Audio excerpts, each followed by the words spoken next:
नमस्कार दोस्तों, YouTube के हमारे चैनल यूथ पाठशाला में आपका हार्दिक स्वागत और अभिनंदन। जैसा कि आपको पता ही है, हम हर रोज़ एक नए मुद्दे पर आपसे चर्चा करने के लिए रूबरू होते हैं, बातचीत करने के लिए उपस्थित होते हैं। मुद्दे हमारे सामने हज़ारों होते हैं, लेकिन हम उन मुद्दों को चुनकर लाते हैं जिनका सीधा संबंध आपकी सफलता से, आपकी सक्सेस से जुड़ा हुआ है, जहाँ पर आपका ज्ञान भी बढ़ता है, प्रतियोगी परीक्षाओं में जुड़ने पर आपको उससे लाभ भी मिलता है और आपकी अवेयरनेस भी डेवलप होती है। आपने देखा होगा अब तक हमारे जितने मुद्दों पर हमने बात की है वे सारे वही मुद्दे हैं जो सीधे आपसे जुड़े हुए हैं। तो आज हम आपके लिए खास मुद्दा लेकर आए हैं और इसके शीर्षक से ही आपको समझ में आएगा कि दुनिया में क्या धमाल मचाया है महिलाओं ने। अब आज का जो मुद्दा है हमारा वो है कि दो महिलाओं ने ड्रैगन की नाक में नकेल डाली और बौखलाए चीन ने ताइवान की घेराबंदी शुरू कर दी। दोस्तों, आपको पता ही होगा, अभी 2 दिन पहले ही परसों ताइवान में एक ज़बरदस्त धमाका हुआ था और अमेरिकी सीनेट की स्पीकर ने लगभग चीन को चिढ़ाते हुए वहाँ की यात्रा कर डाली और उस यात्रा का जो परिणाम निकला वो अभी तक हम देख रहे हैं। लेकिन आपको मैं पूरी स्टोरी एक एक करके बारी बारी से आपको सामने लिए चलता हूँ। अब सवाल ये उठ रहा है कि क्या अमेरिका और चीन के बीच इस मामले को लेकर कोई युद्ध हो जाएगा, या फिर ऐसा भी हो सकता है कि चीन बौखलाकर, चूँकि स्पीकर वहाँ अमेरिका की जो आई थी नैन्सी पेलोसी, वो आराम से ताइवान में उतरी, उन्होंने वहाँ के निर्धारित सारे कार्यक्रम पूरे किए और पूरे करने के बाद आराम से वो उड़कर दक्षिण अफ्रीका चली गई, दक्षिण कोरिया चली गई। तो ये जो घटना हुई, इस घटना से पहले जिस तरह चीन ने बौखलाहट भरे अपने वक्तव्य दिए थे और जिस तरह से अमेरिका को धमकी दी थी, उसके बाद चीन कुछ कर नहीं पाया। इस बात को लेकर पूरी दुनिया में हैरानी हो रही है और पूरी दुनिया दंग देखती रह गई।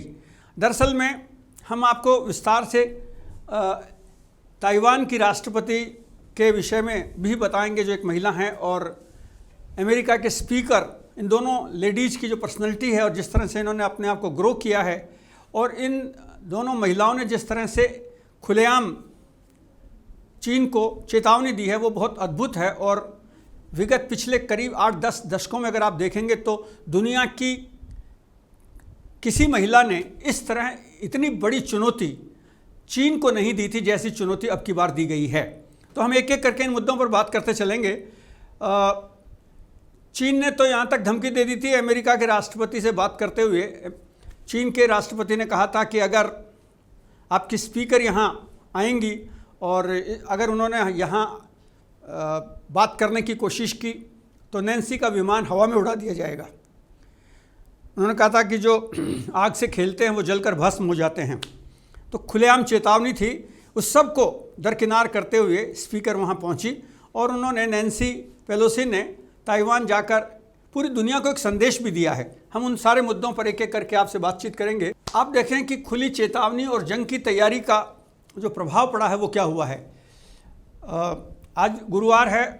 2 दिन पहले मंगलवार को जब नैन्सी पेलोसी चाइना पहुंची थी तो चीन ने उस पर आपत्ति जताते हुए कहा था कि अगर वे यहाँ आएंगी तो अच्छा नहीं होगा, अंजाम भुगतने पड़ेंगे वगैरह वगैरह, बहुत सारी बातें उन्होंने कही थी। लेकिन और चीन ने अमेरिका को धमकाया ही नहीं था, बल्कि ये भी कहा था कि आपको भी इसके परिणाम भुगतने पड़ेंगे, आप भी तैयार रहें। अमेरिका ने बहुत सतर्कता से लेकिन दृढ़ता से इसका जवाब दिया और इस बीच ताइवान भी अपनी तैयारी में जुट गया और ताइवान ने भी लगने लग गया था कि चाइना कोई हरकत कर सकता है। और चीन की जो हरकत है वो तो आप देख ही रहे हैं। नैन्सी पेलोसी जब वापस लौटी हैं उसके बाद 8 घंटे के दरमियान ही पूरे ताइवान को चीन के लड़ाकू विमानों ने, समुद्री जहाज़ों ने पूरी तरह घेराबंदी कर ली है और एक के बाद एक ताबड़तोड़ लगभग 1200 तरह की पाबंदियां उस पर लगाई गई हैं। लेकिन हम उन पर भी बात करेंगे। लेकिन आपको हैरानी होगी कि इतनी सारी पाबंदियां लगाने के बाद भी ताइवान में जो चिप बनाने की जो ताकत है उस पर चाइना ने कोई पाबंदी नहीं लगाई है। आप इसका अर्थ समझते चलें कि ताइवान बहुत छोटा देश है। चीन से सटे हुए इलाके में 100 किलोमीटर की दूरी, 100 मील की दूरी पर अलग से एक टापू है। लेकिन आर्थिक दृष्टि से ताइवान ने अपनी ताकत को बहुत बढ़ा लिया था और करीब 2 करोड़ 20 लाख लोगों की आबादी का ये देश, जिसमें लगभग 3 लाख जिनके पास सैनिक हैं, उन्होंने अपने आप को पूरी तरह से तैयार किया है और पूरे विश्व में लगभग 90% चिप जो हैं वो ताइवान में बनती हैं। और यही कारण है कि चीन की जो और सारी बातें तो है ही कि हमारा इलाका है, चीन वन नेशन का राग आलापता है और चीन कहता है कि ताइवान हमारा ही हिस्सा है और हम इसको किसी दूसरे को नियंत्रण में नहीं जाने देंगे, हम स्वीकार भी नहीं करेंगे ये स्वतंत्र देश रहे। लेकिन इस सब के बावजूद ताइवान ने अपनी इंडिपेंडेंट आइडेंटिटी बनाई हुई है। चीन उसको स्वायत्त प्रदेश कहता है। अगर वर्ल्ड वाइज आप बात करेंगे तो आप देखेंगे कि बहुत थोड़े से देश हैं जिन्होंने ताइवान को मान्यता दे रखी है। 13 कंट्रीज हैं केवल जिन्होंने ताइवान को मान्यता दे रखी है। दुनिया में 170 से ज़्यादा देशों ने चीन को मान्यता दे रखी है, ताइवान को मान्यता नहीं है उनकी। जब नैन्सी पॉलिस वहाँ पहुँची हैं तो क्या स्थितियाँ बनती हैं वो देखें आप, हम उसको देखेंगे। उन नैन्सी पॉलिस को अमेरिका कितनी ताकत के साथ और कितनी सुरक्षा के साथ वहाँ लाया था, इसका अंदाज कर लें कि चीन की धमकियों के बाद अमेरिका की हाउस स्पीकर नैन्सी जब वहाँ पहुँची हैं 2 अगस्त को रात को 10 बजे, तो ताइवान के विदेश मंत्री और ताइवान के अधिकारियों ने उनका स्वागत किया। यद्यपि एयरपोर्ट पर सुरक्षा की दृष्टि से पूरी पाबंदियाँ थी, व्यवस्था कर दी गई थी। कुछ हिस्से को डार्क रखा गया था, अंधेरे में, ताकि चाइना किसी तरह का वहाँ कोई अटैक नहीं करे। और नैन्सी पॉलिस को सपोर्ट करने के लिए और नैन्सी पॉलिस की सुरक्षा करने के लिए अमेरिकी वायुसेना के 22 प्लेन उसको एस्कॉर्ट कर रहे थे। आप अंदाज कर सकते हैं कि चीन ने जो धमकी दी थी उसको कितनी गंभीरता से अमेरिका ने लिया था और अपने देश की सर्वोच्च जो सीनेट की अधिकारी रही हैं नैन्सी, उनको सुरक्षित ढंग से ताइवान लैंड करने दिया गया और उसी तरह से उनको फिर वापस वहाँ से उनका प्रस्थान भी हुआ है। जापान का जो मीडिया है वो कहता है कि 8 अमेरिकी लड़ाकू जेट और 5 ईंधन भरने वाले विमानों के साथ ये जो टुकड़ी थी, इन्होंने ये पूरी यात्रा कंप्लीट की थी यहाँ पर। ये 25 वर्षों में पहली बार है जबकि अमेरिका की तरफ से कोई इतना बड़ा राजनयिक वहाँ पहुँचा। इससे पहले 25 साल पहले वहाँ भी उस समय भी सीनेट के ही जो पदाधिकारी थे, वरिष्ठ अधिकारी, उन्होंने यहाँ यात्रा की थी। तो अमेरिका ये कहता है कि चाइना बार बार ये कहता है कि साहब आप हमारे वन चाइना प्रिंसिपल के जो नियम हैं उसको नहीं तोड़ सकते हैं। यानी संप्रभुता है चीन की और चीन में बिना, चीन के राष्ट्रपति जिनपिंग कहते हैं, उन्होंने बाइडेन को वीडियो पर जे बाइडेन से, अमेरिकी राष्ट्रपति से वीडियो कॉन्फ्रेंसिंग पर बातचीत की और ये कहा था कि वन चाइना प्रिंसिपल आपको मानना पड़ेगा।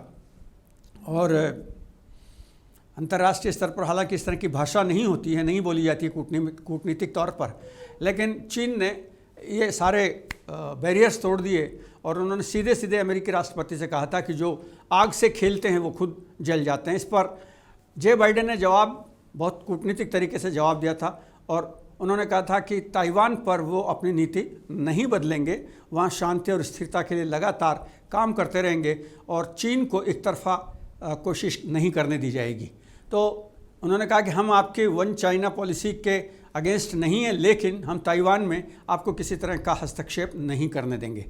ये जो स्थितियाँ थी, इन स्थितियों से वहाँ पर शांति और एक तरफा जो कोशिश अमेरिका की तरफ से हस्तक्षेप करने का प्रयास किया गया था, वो चाइना को बर्दाश्त नहीं हो रहा है। ये कयास लगाए जा रहे हैं कि चीन और ताइवान में अगर टक्कर हो जाती है तो क्या ताइवान इतने बड़े देश को, यानी चीन को, टक्कर दे सकेगा।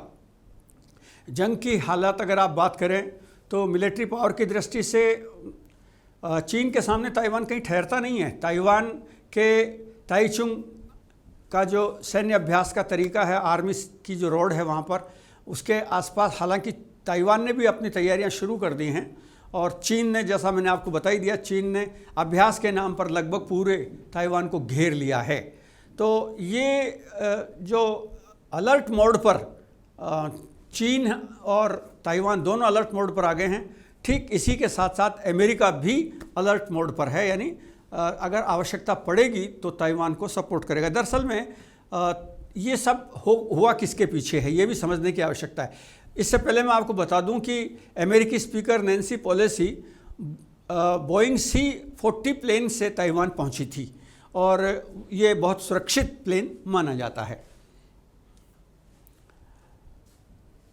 नैन्सी पेलोसी ताइवान में जब पहुंची हैं तो जाहिर सी बात थी कि चीन ने उसका कड़ा विरोध किया। चीन के विदेश मंत्रालय के अधिकारियों ने चीन स्थित अमेरिका के राजदूत को बुलाकर बातचीत की और उनको सम्मन भेजकर कहा कि आप ये गलत काम कर रहे हैं और आप हमारे देश की संप्रभुता के खिलाफ काम कर रहे हैं। चीन के विदेश मंत्रालय ने पुरजोर तरीके से कहा कि अमेरिका गलत रास्ते पर खड़ा हुआ है और हम हर कीमत पर अपनी संप्रभुता और सुरक्षा की रक्षा करेंगे। और धमकाते हुए उन्होंने कहा था कि चीन वही करेगा जो एक आज़ाद देश का या एक आज़ाद मुल्क का अधिकार होता है। यानी दूसरे शब्दों में अमेरिका से तो पता नहीं कब कैसा युद्ध होगा और किस तरह से वो आगे भिड़ पाएंगे या नहीं भिड़ पाएंगे, लेकिन ताइवान को इसका परिणाम भुगतने के लिए एक तरह से चेतावनी उन्होंने जारी कर दी है। वैसे अभी तक की जो जानकारियां हैं और जिस तरह का चर्चा, जिस तरह की बातचीत और जिस तरह के रिपोर्ट्स चाइना की तरफ से जारी हुए हैं, उसमें कहा गया है कि हम 2049 तक विधिवत तरीके से ताइवान को अपने में मिला लेंगे। तो ये जो उन्होंने एक तरह से रोड मैप जारी किया हुआ और ये काफ़ी समय पहले से ही कर दिया गया था। और अब ये लगता ही है कि जिस तरह के हालात बने हैं, जिस तरह से रूस और यूक्रेन के बीच युद्ध छिड़ा है, जानकार कहते हैं कि इस तरह की स्थितियां यहाँ कभी भी बन सकती हैं। हालांकि अमेरिका इनको गीदड़ बबकी मानता है और जाहिर सी बात है कि अमेरिकी स्पीकर नैन्सी पेलोसी जिस तरह से यात्रा करके गई हैं तो अमेरिका की चाइना की बहुत किरकिरी हुई है इसमें, क्योंकि इतने गरज के इतने ज़ोर शोर के साथ उन्होंने यहाँ धमकाया था, अमेरिका को, स्पीकर को धमकाया था। इसके बावजूद वो बड़े आराम से आई और आराम से यात्रा करके और निकल गई। तो एक्सपर्ट का मानना है कि कभी न कभी भविष्य में ये जंग तेज होगी और इस जंग में अमेरिका भी निश्चित रूप से कूदेगा, क्योंकि अमेरिका के दो हित हैं यहाँ पर। एक तो हथियारों को सप्लाई करने का और इससे भी बड़ा मामला है चाइना को रोकने का। जिस तरह से चीन एक एक करके अपने पड़ोसियों को और विश्व राजनीति में अपनी जगह बना रहा है और जिस तरह से अमेरिका को धकेल रहा है और यूरोपियन ताकतों को पीछे कर रहा है, वो अमेरिका के लिए बहुत चिंता का विषय है। ताइवान का क्या कहना, ये भी हमको समझना पड़ेगा कि ताइवान इस सारे मुद्दे पर क्या काम कर रहा है या ताइवान कैसे इस मुद्दे पर बात कर रहा है। अमेरिका के समर्थन से ताइवान भले ही कितना ही उछल कूद कर रहा हो, लेकिन सच बात यह है कि ताइवान ये जानता है कि चीन को हल्के में नहीं लिया जा सकता है। और खबरों के अनुसार ये भी है कि जो जिस तरह की खबरें इसी दरमियान आई हैं, ताइवान ने खुद ये एक तरह का अज्यूम किया हुआ है कि चीन कभी भी अटैक कर सकता है। इसीलिए वहाँ उन्होंने जो बहुत पहले से ही underground car parking, subway system और शॉपिंग सेंटर्स जो सब बने हुए थे, उनको शेल्टर होम में बदलने की तैयारियां पूरी कर ली हैं। यानी अगर किसी भी समय चीन का आक्रमण ताइवान पर हो जाता है तो लोग अपनी सुरक्षा के लिए भूमिगत शेल्टर हाउस में जा सकते हैं और लोगों को इसकी ट्रेनिंग दी गई है, अभ्यास भी करवाया गया है और वो जाकर छिप सकें, इस बात की भी कोशिश की गई है। रिपोर्ट ये कह रही है कि जो ताइवान की राजधानी है ताइपे, याद करिएगा दोस्तों, लिख करके रखिएगा इस बात को, ताइवान की राजधानी ताइपे में ऐसे करीब 4600 शेल्टर होम बनाए गए हैं जहां पर करीब 1 करोड़ 20 लाख लोगों को रखा जा सकता है। ये बहुत बड़ी संख्या है और बड़ी संख्या में लोगों को शेल्टर हाउसेज में शिफ्ट किया जाएगा। तो ये आप अनुमान करें कि ताइपे जो शहर है उस पूरे शहर को एक तरह से भूमिगत बना दिया गया है और पूरा का पूरा शहर ज़मीन में शिफ्ट होने की स्थिति में पहुंच गया है। तो आप अनुमान कर लीजिए, आप सहज रूप में जानकारी कर लीजिए इस बात की कि किस तरह से चीन की धमकियों के बाद, चाइना की धमकियों के बाद ताइवान अलर्ट मोड पर आ गया है। आपको ये समझने की आवश्यकता ज़रूर पड़ेगी कि आखिर चीन और ताइवान के बीच में अनबन किस बात पर है? मूल बात यह है कि चीन और ताइवान का रिश्ता एक अलग तरह का है। चीन ताइवान को अपना एक प्रांत मानता है, जबकि ताइवान खुद को एक आज़ाद देश मानता है। दोनों देशों के बीच अनबन की शुरुआत सेकेंड वर्ल्ड वॉर के बीच हुई थी, द्वितीय विश्व युद्ध के समय। उस समय चीन के मेनलैंड में चीनी कम्युनिस्ट पार्टी और कुओमितांग के बीच युद्ध चल रहा था और चीन की कम्युनिस्ट पार्टी बढ़त लेती चली गई और अंततः कुओमितिंग की पार्टी को हारना पड़ा। यानी कुओमितिंग ने चीन के कुछ हिस्सों पर जिनका शासन था, एक तरह से राज कर रहे थे वो, तो कम्युनिस्ट पार्टी ऑफ चाइना के लोगों ने अपने ही देश में कुओमितिंग को पराजित कर दिया। और तब 1940 में जब माओ त्से तुंग के नेतृत्व में कम्युनिस्टों ने कुओमितांग को हराकर भगा दिया तो वो भाग करके और ताइवान पहुंच गए। और उसी साल चीन ने अपना नाम रखा था पीपुल्स रिपब्लिक ऑफ चाइना। याद रखिएगा, 1940 में चीन का नाम 1940 में ऑफिशियली कम्युनिस्ट पार्टी के आने के बाद डिसाइड हुआ पीपुल्स रिपब्लिक ऑफ चाइना, और ताइवान ने अपना नाम रखा Republic of China. Republic of China उन्होंने अपना नाम रख लिया था। ताइवान का अपना एक संविधान है, उनकी अपनी एक चुनी हुई सरकार है और ताइवान चीन के दक्षिण पूर्व तट से करीब 100 मील दूर पर एक आइलैंड है। एक समुद्र है बीच में और दक्षिण पूर्व के जो तट हैं वहाँ एक तरफ चाइना है और दूसरी तरफ ताइवान है। तो दोनों देशों के बीच लगभग 100 मील की दूरी है और अभी दुनिया ने केवल लगभग 13, जैसा मैंने जिक्र किया था, 13 देश हैं जिन्होंने ताइवान को संप्रभु और आज़ाद देश को मान्यता दी हुई है। भारत ने भी ताइवान को मान्यता नहीं दे रखी है, भारत ने भी चीन को मान्यता दे रखी है। तो ये आप बहुत सावधानी से इस बात को नोट करके रखें। ये ताइवान की जब संसद में जब ये सब विवाद चल रहा था और चीन द्वारा बार बार अमेरिका और ताइवान दोनों को धमकाया जा रहा था, ठीक उसी समय अमेरिकी संसद की अध्यक्ष नैन्सी, सीनेट की जो अध्यक्ष हैं नैन्सी पेलोसी, उन्होंने दो टूक शब्दों में चीन को जवाब भी दिया। उन्होंने कहा कि ताइवान की सुरक्षा वैश्विक सुरक्षा है और इसीलिए यह ताइवान के साथ एकजुटता दिखाने के लिए वो ताइपे आई हैं। ताइपे, फिर याद दिला दूँ, ताइपे का मतलब ताइवान की राजधानी आई हैं। उन्होंने ताइवानी संसद में अपने भाषण में कहा था कि लियोमेन स्क्वायर नरसंहार का जिक्र भी उन्होंने किया और चीन की सरकार पर जोरदार हमला बोला था। आपको याद दिला दूं, ऐतिहासिक दृष्टि से 1991 में लियोमेन स्क्वायर चीन की राजधानी में वो जगह है जहां पर बड़ी संख्या में लोग चीन सरकार का विरोध करने के लिए जमा हुए थे और तब वहां की कम्युनिस्ट सरकार ने टैंक चलाकर भारी संख्या में लोगों को सड़कों पर कुचलकर मार दिया था और इस तरह इस जन विरोध को समाप्त कर दिया था। तो उस घटना को याद करते हुए, और मैं आगे उस पर जिक्र भी करूंगा, 1991 की इस घटना के बाद जब अमेरिका का एक ग्रुप, एक्सपर्ट्स का ग्रुप वहाँ दौरे पर गया था तो उसमें भी पेलोसी भी वहाँ गई थी। यानी पेलोसी का जो विरोध है वो तब से 2022 में हम बात कर रहे हैं, तो ये हम लगातार इस पर देखिए कि लगभग 30 साल 31 साल हो गए इस बात को। और इस तरह से ये जो पूरी प्रक्रिया है, इस पूरी प्रक्रिया में नैन्सी पेलोसी एक तरह से चीन के विरोध में 30-32 साल से खड़ी हुई हैं। उन्होंने कहा था कि पेलोसी ने यह भी कहा कि अमेरिका इस इलाके में इसलिए आया है कि ताकि शांति और व्यवस्था बनी रहे। शांति का अंतर्राष्ट्रीय जो मानदंड है वो यह है कि जब पावर इक्वल हो जाते हैं, बराबर की शक्ति के साथ कोई देश खड़ा होता है तो अंतर्राष्ट्रीय शांति बनी रहती है, ऐसी मान्यता है। तो पेलोसी ताइवान में आई और उन्होंने ये भी कहा कि मुझे ताइवान हमारा मित्र है और यहाँ आकर मुझे बहुत गर्व और सम्मान की अनुभूति हो रही है। उन्होंने कहा कि ताइवान आने के मेरे 3 उद्देश्य हैं। अमेरिका 3 बातों को लेकर ताइवान में अपनी रुचि रखता है। एक, ताइवान की सुरक्षा, दूसरा, ताइवान की अर्थव्यवस्था को मजबूती देना और ताइवान के द्वारा बनाए जाने वाले वस्तुओं को एक्सपोर्ट करके पूरी दुनिया को आर्थिक सुरक्षा प्रदान करना, और तीसरा, लोकतंत्र या सुशासन की व्यवस्था को स्थापित करना।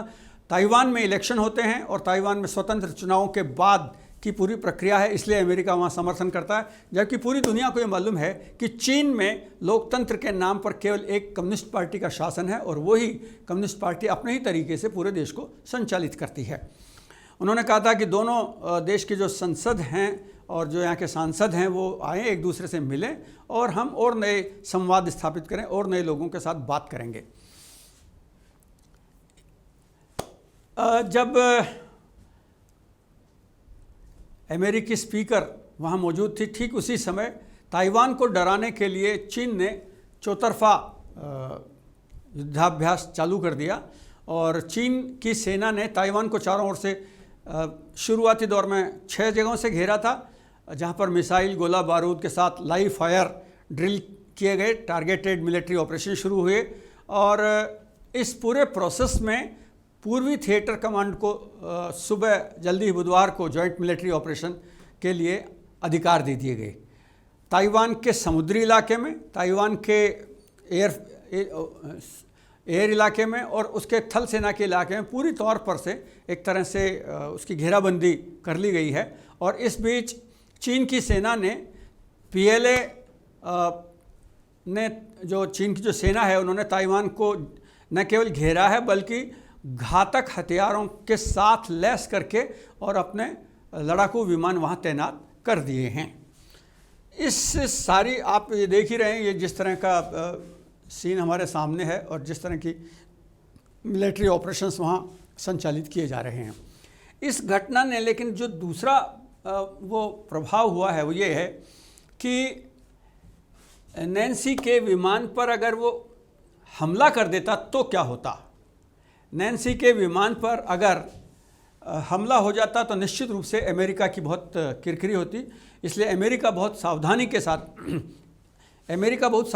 साथ इस पर काम कर रहा था और अमेरिका ने अपने स्पीकर को पूरी सुरक्षा प्रदान की। और ये आशंका जो जताई जा रही थी कि जैसा चीन ने धमकी भी दी थी और बोला भी था कि हम अगर आपने गड़बड़ की तो हवा में ही नैन्सी का विमान मार गिराएंगे, तो उस दृष्टि से जब अमेरिका के उच्च श्रेणी के लड़ाकू जहाज़ों की घेराबंदी में जब स्पीकर पहुंची तो ये एक तरह से चीन के मुंह पर करारा तमाचा था और चीन इस दर्द को बहुत लंबे समय तक भूलेगा भी नहीं। और जाहिर सी बात है कि इसके प्रभाव के कारण ही चीन ने ताबड़तोड़ ताइवान को घेरने का और ड्रिल फायर करने का और ये प्रतिबंध लगाने की सारी कार्यवाहियाँ पूरी तेज़ी के साथ की हैं। चीन का विदेश मंत्रालय पॉलिसी की यात्रा को जहां राजनीतिक उकसावे की कार्यवाही बता रहा है, वहीं अगर आप देखें तो खुद चीन बौखलाहट में ऐसे कदम उठा रहा है जो कहीं उसकी प्रतिष्ठा के लिए घातक बन सकते हैं। ये मैं आपको फिर याद दिला दूं कि आप दुनिया में कितने ही बड़े सुपर पावर हों, लेकिन अगर आपने विवेक खो दिया है तो फिर आपकी प्रतिष्ठा को आघात लगने में देर नहीं लगेगी। अमेरिका और भारत की एक अच्छी निकट मित्रता है। ताइवान के साथ हमारे व्यापारिक संबंध हैं, राजनीतिक संबंध हैं और हम भले मान्यता नहीं दियो लेकिन हम उनके साथ जुड़े हुए हैं। तो जिस तरह से चीन अगर युद्ध के क्षेत्र को खींचकर ताइवान के निकट ले आता है और चीन वहां आक्रमण करता है तो भारत की भूमिका भी कैसी होगी इसका अनुमान लगाना कठिन है। भारत तटस्थ नहीं रह पाएगा क्योंकि भारत की सीमाओं के इर्द गिर्द अगर कोई युद्ध की गतिविधियां आरंभ होती हैं तो जाहिर सी बात है कि भारत को भी अपनी सुरक्षा के लिए समुचित कदम उठाने पड़ेंगे। तो ये जो इस तरह का स्थिति बनी है, चीन ने बहुत अजीब व गरीब निर्णय लिए। उन्होंने जो बैन लगाए हैं उन बैन के साथ साथ अपनी आर्थिक दृष्टि को भी ध्यान में रखा है। अगर चीन वाकई में युद्ध करने के मूड में होता और ताइवान पर भारी बमबारी और आक्रमण कर रहा होता तो जिन 1200 वस्तुओं पर उन्होंने स्थायी रूप से बैन लगाया है तो चिप पर भी बैन लगाना चाहिए था, लेकिन चिप परचेज करने की क्रिया पर बैन नहीं है। यानी एक तरफ चीन के द्वारा ताइवान को घेराबंदी की जा रही है, धमकाया जा रहा है, हड़काया जा रहा है, लेकिन दूसरी तरफ चीन अपने आर्थिक हितों पर भी सावधानी से फोकस की हुई है। विशेषज्ञ ये भी कहते हैं कि हो सकता है कि ताइवान पर जो कंट्रोल करने की चीन की मंशा है उसमें ताइवान की जो आर्थिक मजबूती है उसको भी शायद ध्यान में रखा गया होगा। ये ताइवान की जो राष्ट्रपति हैं और जिन महिलाओं ने चीन को चुनौती दी है उनमें ताइवान की हम पहले बात करें अगर महिला राष्ट्रपति त्साई इंग वेन की, तो ये ताइवान की पहली महिला राष्ट्रपति हैं और दूसरी महिला जिन्होंने चीन को जिन्होंने सीधी चुनौती दी थी वे अमेरिकी कांग्रेस की महिला स्पीकर नैन्सी पेलोसी हैं। और दो दुनिया की इन ताकतवर महिलाओं ने जिस तरह से ड्रैगन की नाक में नकेल डाली है वो बहुत चौंकाने वाली बात है। हालांकि इस सब के पीछे मिलिट्री फोर्स अमेरिका की काम कर रही है, लेकिन फिर भी ये तो कहना ही पड़ेगा कि इन दो शक्तिशाली महिलाओं ने सीधे सीधे चीन को उंगली दिखाने का काम किया और वो काम कर दिखाया जिसके बारे में सामान्य तौर पर कल्पना नहीं की जा सकती थी। ताइवान की राष्ट्रपति का जो आप चेहरा देख रहे हैं यहाँ पर, राष्ट्रपति त्साई इंग वेन 2 सालों से जिनपिंग को बुरी तरह से एक तरह से उनके सपने में आ रही हैं, बुरे सपने की तरह आ रही हैं। वो जिनपिंग ने 20 मई 2020 को वो दूसरी बार राष्ट्रपति बनी थी और 65 साल की उनकी उम्र है और ताइवान के हक्का वंश से संबंधित हैं वहाँ की राष्ट्रपति त्साई इंग वेन। 8 मार्च 2020 को जिनपिंग अंतर्राष्ट्रीय महिला दिवस पर एक भाषण दे रहे थे और उस भाषण में उन्होंने कहा था कि महिलाएं आध्यात्मिक और भौतिक संपत्ति का निर्माण करती हैं और वे उस ताकत का प्रतिनिधित्व करती हैं जो सामाजिक विकास और प्रगति को बढ़ाने वाली होती हैं। उनके बिना आप किसी समाज या इंसानी जीवन की कल्पना नहीं कर सकते हैं। जिनपिंग ने जब ये बात कही थी तो उनको ये अनुमान नहीं था कि महिलाओं के सम्मान के लिए जो बात कह रहे हैं वही एक दिन उनके लिए क्वेश्चन मार्क बनकर खड़ा हो जाएगा। वही महिलाओं के लिए कही जाने वाली बात उनके लिए सबसे बड़ी चुनौती बन जाएगी। जिनपिंग ने जो बात कही उसी बात के आधार पर वेन और पेलोसी ने ये साबित कर दिया कि महिलाएं सचमुच ताकत रखती हैं और इन दो महिलाओं ने ताइवान ने अपने विकास का जो सपना देखा था उसको शक्ति के साथ प्रदर्शित भी करके दिखा दिया है। ताइवान की राष्ट्रपति हैं त्साई इंग वेन। वो ताइपे में 1978 में वो कानून की उन्होंने पढ़ाई पूरी की थी, मास्टर्स इन कानून पूरा किया, फिर डॉक्टरेट की उन्होंने। इसके बाद वो न्यूयॉर्क में कार्लेसन यूनिवर्सिटी गई और वहाँ लंदन ऑफ स्कूल इकोनॉमिक्स में उन्होंने पढ़ाई पूरी की और फिर मास्टर्स किया और फिर डायरेक्टरेट की डिग्री भी ली यानी पीएचडी भी उन्होंने पूरा किया। इससे एक बात तो साफ जाहिर हो रही है कि ताइवान की जो राष्ट्रपति हैं त्साई इंग वेन, उनका यूरोपियन कंट्रीज़ में बड़े नेताओं के साथ अपने अध्ययन काल में ही संपर्क बन गया था। और जब वे वापस लौटकर आई हैं ताइवान, तो लौटने के बाद 2000 में ताइपे की अलग अलग यूनिवर्सिटीज़ में वो पढ़ाती रही। जो वहाँ की राजधानी है ताइवान की, वहाँ वो प्रोफेसर बनकर टीचिंग करने का काम करती रही और फिर वे राजनीति में आ गई और राजनीति में आने के बाद 20 मई 2020 को दूसरी बार ताइवान की राष्ट्रपति बनी हैं। तो आप देख रहे हैं उनको कि उन्होंने बहुत अपने अगर उनके बारे में अगर आप बात करेंगे तो वो साजिशों के बीच में उन्होंने कमान संभाली है। राष्ट्रपति वेन ने जो सत्ता संभाली है वो ताइवान में पूरी तौर पर ताइवान के पड़ोसी देशों ने जो साजिशें रची थी उसके दरमियान ही उनको ताइवान का राष्ट्रपति बनने का मौका मिला था। तो ताइवान में राष्ट्रपति बनते ही उन्होंने सबसे पहला काम किया चीन को अंगुली दिखाने का, चीन को चेतावनी देने का। जनवरी 20 में जब ताइवान में चुनाव होने वाले थे तो जिनपिंग ये मान चुके थे कि अब इंग का सत्ता में लौटना मुश्किल है, जो पहले राष्ट्रपति रह चुकी थी और जिस तरह का विरोध उनका वहाँ, जाहिर सी बात है लोकतंत्र में सत्ताधारी दलों का विरोध होता है, तो उनको लगा, चीन को लगता था कि ये अब नहीं आ सकेंगे। लेकिन त्साई ने फिर से विशाल जनमत संग्रह हुआ और चुनाव जीता और जोरदार उनकी वापसी हुई। और आते ही उन्होंने बयान दिया और बयान में उन्होंने कहा कि हमें उम्मीद है कि हम चीन के साथ पूरा तरह समझौता कर लेंगे। और उन्होंने कहा था कि हमें उम्मीद है कि चीन इस बात को समझता होगा कि ताइवान के लोग ऐसा समझौता करना चाहते हैं जिससे ताइवान का सम्मान और सुरक्षा बनी रहे। अगर ताइवान का सम्मान और सुरक्षा बनी रहेगी तो हम ऐसे समझौते का स्वागत करेंगे। दूसरी तरफ चीन के जो राष्ट्रपति थे जिनपिंग, उन्होंने ये सपना देख रखा है कि 2049 तक हम ताइवान को चीन की सीमा में मिला लेंगे।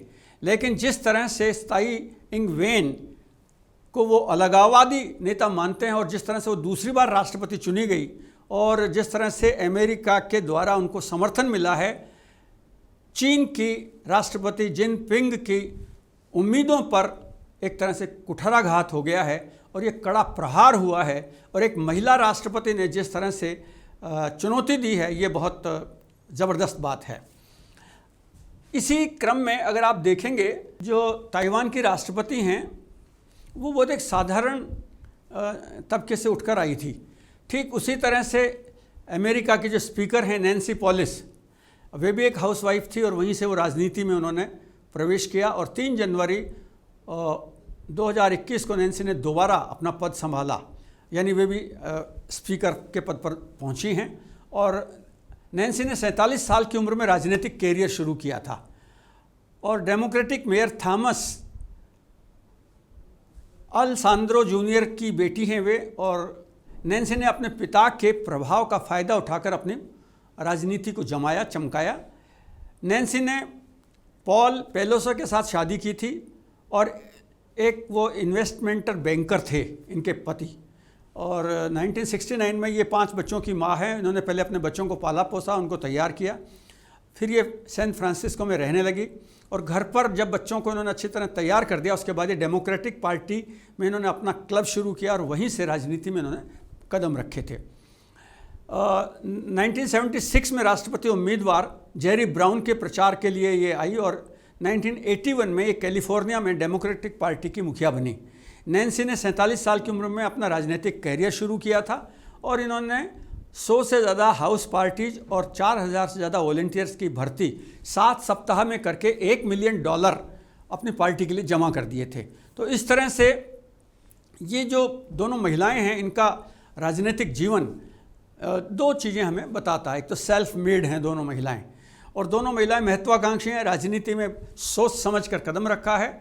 और इस तरह से जहां नैन्सी अमेरिका की हाउस के स्पीकर के पद तक पहुंची हैं, वहीं ताइवान में भी वे महिला राष्ट्रपति के रूप में दूसरी बार चुनी गई हैं। तो ये 2 महिलाओं ने जिस तरह से ड्रैगन को चिढ़ाया है, धमकाया है और एक तरह से आंख में आंख डालकर बात की है, ये पूरी दुनिया को हैरत करने वाली सबसे बड़ी घटना है। और इस घटना के कारण ही शायद, अगर हो सकता है ये मेरा ख्याल गलत भी हो, लेकिन अगर कोई पुरुष अधिकारी ने ताइवान की यात्रा की होती तो शायद चाइना इतना बौखलाता नहीं जितना महिला अधिकारी की यात्रा करने पर बौखलाया हुआ है। और महिलाओं की ताकत का इससे अंदाज कर रहे हैं कि वो बहुत दमखम के साथ आई, संसद में वहाँ बात किया, भाषण दिया उन्होंने।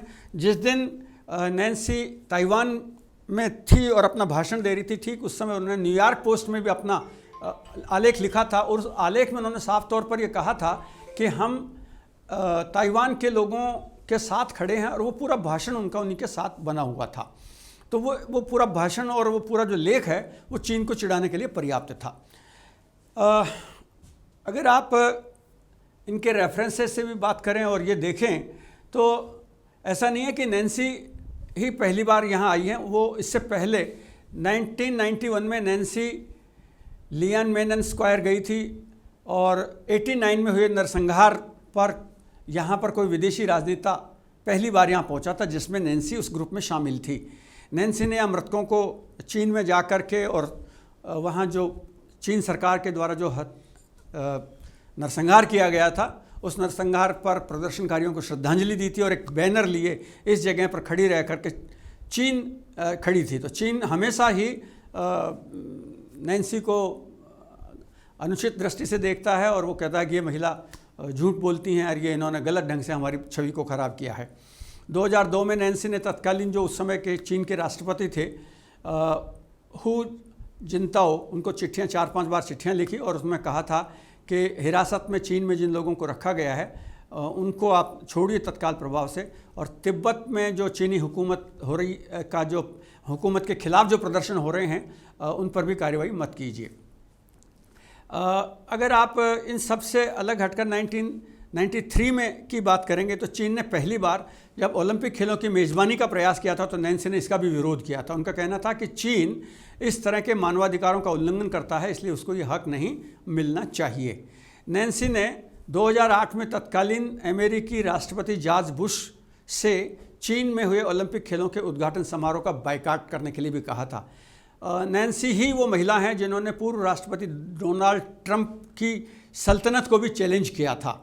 यानी नैन्सी के ये जो नैन्सी का पर्सनैलिटी है, ये पर्सनैलिटी इस बात को बताने के लिए पर्याप्त है कि एक के बाद एक जिस तरह से वहाँ घटनाएं हुई हैं, उन घटनाओं के कारण हम इसको स्वीकार नहीं कर सकते हैं और इन सब के परिणाम स्वरूप अमेरिका में चीन के खिलाफ अगर कोई सबसे बड़ा चेहरा बनकर उभरा है तो वो नैन्सी हैं और वो बराबर चीन की हर गतिविधि का विरोध करती आ रही हैं।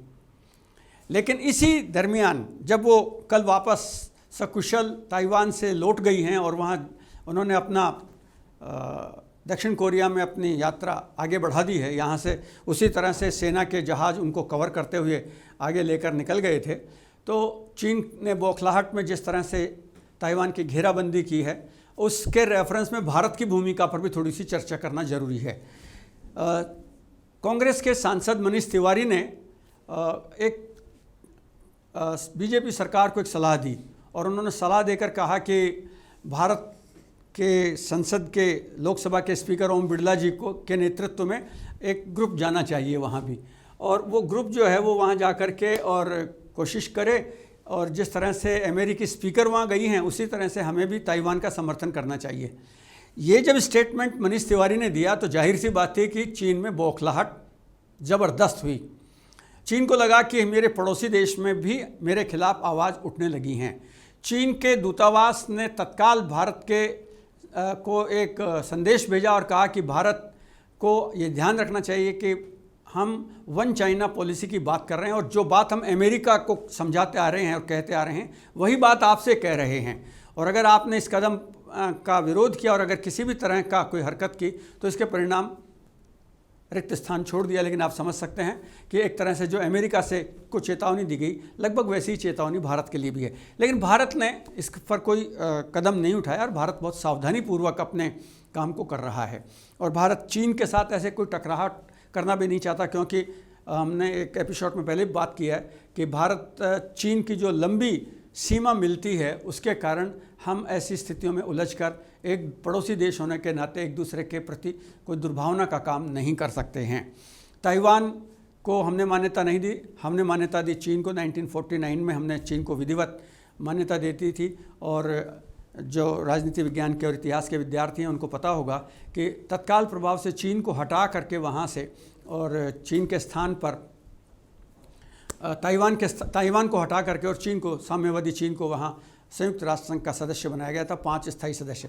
भारत आज तक संयुक्त राष्ट्र संघ का स्थायी सदस्य नहीं बन सका, लेकिन भारत ने अपना उदार दिल दिखाते हुए चीन को ये अवसर प्रदान किया था और ये समर्थन दे दिया था। तो इस तरह से जो भारत की भूमिका है वो चीन के साथ उलझने की नहीं है, लेकिन भारत असावधान होकर भी नहीं रह सकता है। तो हमने एक विस्तार से पूरी चर्चा की है आपसे और ये बताने की कोशिश की है कि ताइवान के साथ जिस तरह अमेरिका के रिश्ते बिगड़े हैं, उलझे हैं, उसके साथ चाइना ने जो हरकतें की हैं वो हमारे लिए नया युद्ध क्षेत्र बनता दिखाई दे रहा है। लेकिन विशेषज्ञ कहते हैं कि इतनी जल्दी युद्ध करके चीन अपने लिए कोई मुसीबत मोल नहीं लेगा। देखते हैं भविष्य क्या इतिहास रचने जा रहा है। तो तब तक के लिए आपसे विदा, नमस्कार। अगले एपिसोड में आपसे फिर मुलाकात होगी एक नए मुद्दे के साथ। नमस्कार।